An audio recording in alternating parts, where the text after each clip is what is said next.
Hello, cozy listeners. Welcome back to Steeped in Storytelling. I'm Sarah, a voice artist, and I'm also kind of obsessed with food. I grew up in a family and a community. We didn't talk about the things that were hard or messy. It was just kind of glossed over with some platitude of, well, you know, everything happens for a reason. Oh, well, I'm sure we'll figure it out someday. Except someday we never did figure it out because here we are decades later, and some of those people I don't talk to anymore. Thank God. Keening. To me, there is something that's so raw and powerful and cathartic. A lot of people talk about how eerie keening is, and I think that's a very good word for it. And a lot of people compare wolf howls to keening, which, okay, I think it's so interesting that they make that comparison because in 2020, in that year, in the midst of lockdowns and so much uncertainty, I was looking around for anything to take my mind off things, to take my mind off of my fear and my anxiety and my heartache and my grief. And I started following the International Wolf Center, and they take care of wild wolves who, for whatever reason, cannot live in the wild.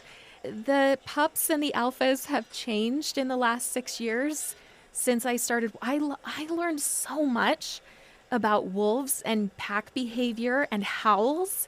It's never used as a threatening sound, but it is about rallying. I think that is so incredible because that is completely different to the stories I was raised with about why wolves howled and the purpose of that sound. These wolf packs will howl as a way to come together. And it actually made me think of humans singing. Humans have this way of coming together in song as a way of expressing something as a group. I just think it's so interesting that something that we as humans can perceive as eerie or unsettling can actually be this expression of group synchronicity. You know, we have words now and we have ideas and we have narratives about grief and feeling that and moving through change. We have the 5 stages of grief. That is something I don't remember learning about when I was young, all those decades ago, because I'm so old. But, you know, we have denial, anger, bargaining, depression, and acceptance. And that is one narrative. You know, I kind of think of it as like a 5-act play where we have this, and there's characters and they're doing something, but there is this structure to it that, you know, so many times when we talk about stories, we're talking about narratives and we're not just talking about the characters in the story. I actually came across something recently that I thought was very cool, where someone had added a couple extra words, a couple extra stages to those stages of grief. So there's 7. Those are shock, denial, anger, bargaining, depression, testing, acceptance. So they've added shock at the beginning and then testing there at the end. And I think that is so apropos because, like most stories, there's kind of the before. There's the setup, there's life as it was, and then something happens. And usually there's a shock value to that because it's unexpected. And then there might be some kind of denial or anger or frustration around that. And then there's the reckoning, the bargaining, the, well, if you do this, I'll do this, or maybe I can try this and this will make it go away. And if that doesn't work, you can deal with depression. And through that depression, sometimes you have to change. You have to come up with new adaptations. And there might be a testing period there to see what works or to see what doesn't work. Whatever happens, there's an acceptance. If anyone has ever taken a creative writing course, you might kind of start to recognize what I'm talking about here. Or maybe you were an English major, or maybe you're in theater or something. So I was thinking of like, okay, we have the theater. What's the food with it? I love dinner and a show. I started thinking about what do I love to eat when I am in one of those very uncomfortable stages. And I don't know what you would choose. And that's one thing that I love about food is everybody's going to choose something different based on where they've been, based on their story, based on their backstory, based on what has worked for them in the past. So often when our structure is taken away, when we have a shock, when something unexpected happens, we have to fall back on what we know. We have to fall back on what's familiar before we try what's unfamiliar, before we face that. I started thinking about water. There is so much association with grief and water. If you look at poetry, if you listen to music, if you read books or go to the theater, I kept thinking of the phrase, let water run through you. And that for me is broths. Broth can be so incredibly personal, and it can be so regional. It can be so geographic. Maybe you've heard different words for broth. Maybe you go to the grocery store, you're walking down the soup aisle, and you see one box or jar or can that's labeled broth and one that's labeled stock. And maybe you're like, well, what is the difference? So there are rules about what constitutes a broth and what constitutes a stock according to culinary experts. But for the layperson, there's not really a big difference, and it's going to depend on the company. But generally, if you're looking at something that says broth and something that says stock, one may have bones and meat in it, and the other might just have bones. Or it might just have neither if it's a vegetable broth. But we use these different words to talk about what went into it. One of my favorite things to do during the colder months of the year, especially after a big holiday and we've roasted a whole bird or a big piece of meat, is I save what's left over after it's been cooked. Because despite what some people may say, you can still make a broth from cooked meat and bones of an animal. It doesn't have to be uncooked. Some of my best broths have been made with the turkey carcass after that, late November holiday that's supposed to be about thanks, but is now just about commercialism. Yeah, that one. I tend to take the turkey after that, put it in my slow cooker, cover it with cold water. And there is a chemical kind of thing here. With certain things, when you add hot water, it's going to have a certain reaction with the food. And it's going to, in the case of a broth, make it cloudy. So if you've ever tried to make something and it looks kind of like wispy or milky, try thinking back to the temperature of the water that you started with.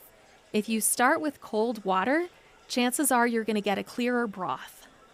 And after I add the meat and some cold water just to cover it, I will add whatever scraps of vegetables from the meal. Anything that would have gone in my compost pile. Onion skins are great, the ends of celery or carrots.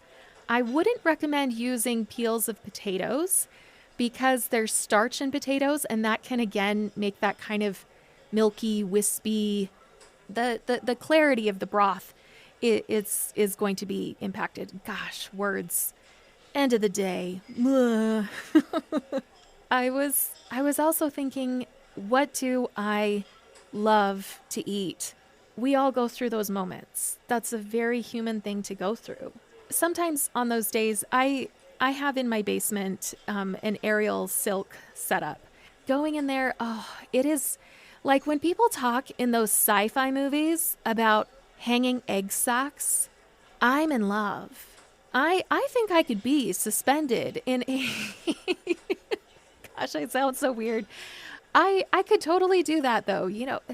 If you've ever been in a hammock that can close around you, that's the sensation of it. You're just weightless. You're hanging there. You're reacting to the breeze. You're rocking back and forth. I find it very soothing. If you don't find it soothing, that is totally fine. It got me thinking about the foods that I love to eat when I'm not feeling so well. They tend to also have that stringy, egg sac, weird, loose fluid structure texture. And I started thinking about cinnamon rolls. Oh my gosh, y'all, I said that. And saliva glands. There we go. The side effects of being a voice actor, you kind of lose your ability to make words after a day of reading. We're upset and we're making the cinnamon rolls. It's happening. I used to be scared of doughs because they're so finicky. You've got to get the temperature just right. It's very much about chemistry. You have to have precise amounts of the flour and the yeast and the salt and the sugar and everything. We got one of those countertop air fryer ovens a few years ago. Oh my goodness, y'all, that is my new favorite kitchen tool, my little friend. I absolutely love it. I can do so much in there. And one thing that is so amazing, it has a proof setting. That radically changed my dough making game. I do also have a bread machine. I love my bread machine too. That has got to be, it's up there. Top 5 kitchen buddies for sure. I've been practicing with cinnamon rolls lately, and it has been the most wonderful thing to be able to make this for myself. My mom would make cinnamon rolls with raisins inside. Have a debate in the comments, pro raisin, against raisin. Go. At the time, as a child, I adored it. As an adult, I don't know what happened, but I can't do raisins in my cinnamon rolls anymore. If you're using a bread machine, you want to make sure to put your liquids in the bottom and then put in your flour, and then in their own little pockets there, make some little holes, pretend you're a kid playing on the beach with sandcastles and your little shovels. You're going to make little holes for the sugar and the salt and the yeast.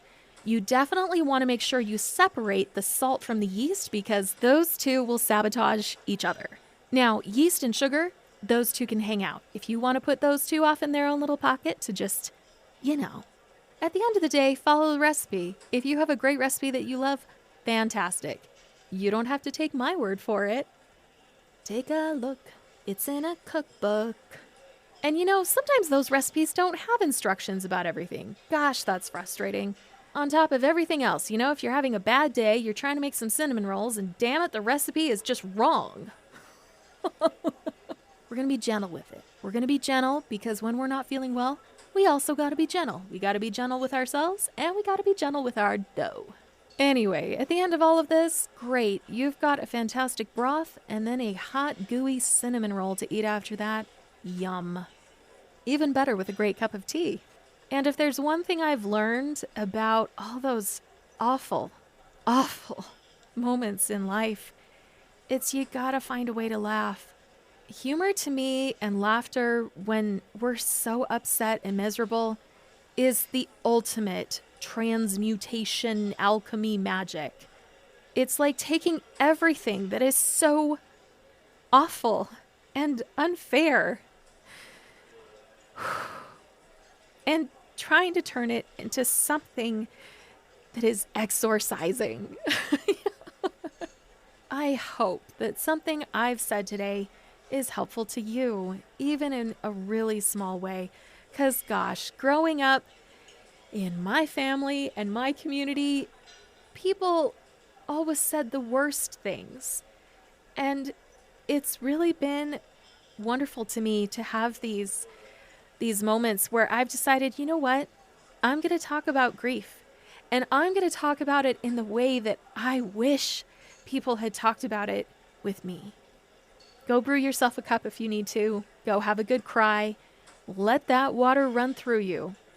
And maybe after the cry, you have a laugh. Or maybe during the cry, you have a laugh. Or you laugh and then you cry again. Everything is allowed. Everything that you are feeling is allowed. Grief is messy. And I think as often as we wish it was this simple 5-act play or 7-act play, it's not. It's like a 372-act play sometimes. It just keeps going. Well, we're in Act 1. Now we're in Act 3. Now we're in Act 2. Now we're in Act 5. Wait, back to 1. Take care of yourself.